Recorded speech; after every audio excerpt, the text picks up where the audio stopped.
जमिया इमाम के अध्यक्ष हैं मौलाना राशिद, उन्होंने कहा है ऑन कैमरा कि पहली बार मैंने अपने जीवन में भाजपा को वोट दिया है दिल्ली चुनाव में, और वो चाहते हैं कि जिस तरह से मोदी जी मुसलमान को गले लगाते हैं उसी तरह से उन लोगों को भी, हिंदुस्तान के मुसलमान को भी गले लगाना चाहिए। और ये पहली बार उन्होंने बोला कि हम बीजेपी को वोट दिए। क्या कहेंगे जो लगातार बीजेपी पर हमलावर रहते थे?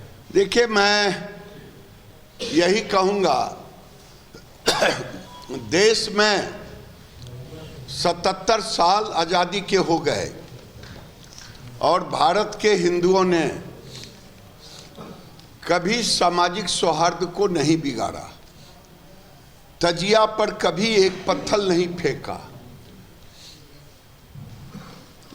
मैं राशि साहब से कहूँगा कि मुसलमानों को उनकी बात सुनना चाहिए, क्योंकि मोदी जी ने सबका साथ सबका विकास, आज अगर वो उन्होंने घर दिया, मैं उस विभाग का मंत्री रहा, लगभग 30% से ऊपर घर प्रधानमंत्री आवास में मुसलमानों को मिला।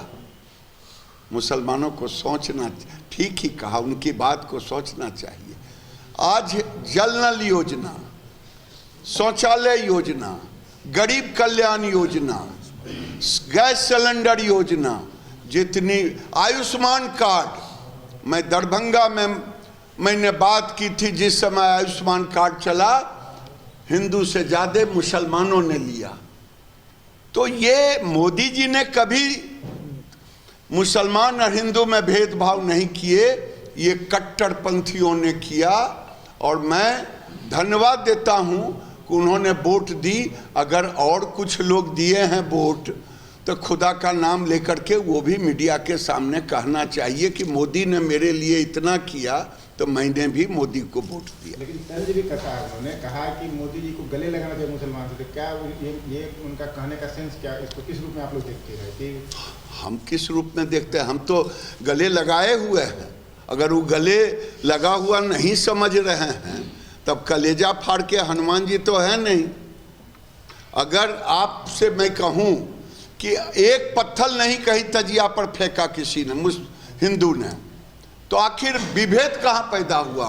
विभेद पैदा होता है कट्टरपंथी मुसलमानों से, और जो ऐसे मुसलमान हैं वो उस समय चुप हो जाते हैं। विभेद वहाँ पैदा होता है। विभेद पैदा होता है जब नुपुर शर्मा पर फतवा जारी की जाती है, कन्हैया टेलर मास्टर का सर तन से जुदा हो जाता है, उस समय लोगों की जुबान बंद हो जाती है। विभेद वहाँ पैदा होता है। विभेद वहाँ पैदा होता है जब रामनवमी में, दुर्गा पूजा में हमारे जुलूस पे पत्थर फेंका जाता है। विभेद वहाँ पैदा होता है। विभेद पैदा होता है, कभी हमने नहीं कहा 47 में धर्म के आधार पर देश में बंटवारा हुआ था। आज जो एक हमारे हिंदू भाई बहन बट गए, लुट गए, धर्म परिवर्तन हो गया, कुछ पता नहीं, मारे गए बांग्लादेश में, हमने कभी नहीं कहा। आज ओवैसी जैसे लोग कहते हैं मैं ईंट से ईंट बजा दूंगा। विभेद यहाँ पैदा होता। इसलिए विभेद हिंदू कभी पैदा नहीं किया। और मोदी जी तो एक ऐसे व्यक्ति निकले कि वोट की चिंता कम की, मुसलमान के सुविधा की चिंता ज्यादा की। आखिरी सवाल, तो लग रहा है क्या कि मुसलमान अब बीजेपी को टर्न अप हो रहे हैं? काम से पता लगता है। ये तो मुसलमान को दिखाना है, हमको थोड़े दिखाना है। हम तो उनके साथ कोई विभेद किया नहीं, योजनाओं में विभेद नहीं किया। 10 साल से सरकार में है। नीतीश कुमार जी तो कहते हैं, अगर लालू जी को वोट देते हैं, नीतीश कुमार ने सारे कब्रिस्तान की घेराबंदी कर दी, सारे कोई जरूरत से ज़्यादा घेराबंदी कर दी। तो बिना बीजेपी का हुआ। बीजेपी थी सरकार में उस समय हुई, सुशील मोदी डिप्टी सीएम थे उस समय हुई।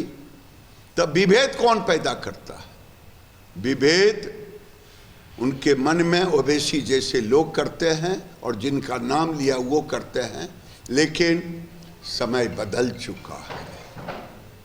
अब विभेद ना करें, हम सब मिल के रहें, नहीं तो बदला हुआ भारत है। अब युवा भी अपने अधिकार के लिए, अपने स्वाभिमान के लिए, अपने अस्तित्व के लिए उठ खड़ा हुआ है। हिंदू राष्ट्र की परिकल्पना को पूर्ण करने की लगातार ये मांग। हिंदू तो राष्ट्र है ही, भारत हिंदू राष्ट्र का मतलब क्या होता है? देश एक अलग होती है, राष्ट्र की कल्पना अलग है। देश और राष्ट्र में बहुत अंतर है भैया। ये भारत एक देश है और हिंदू एक राष्ट्र, वो अलग दोनों की कल्पना।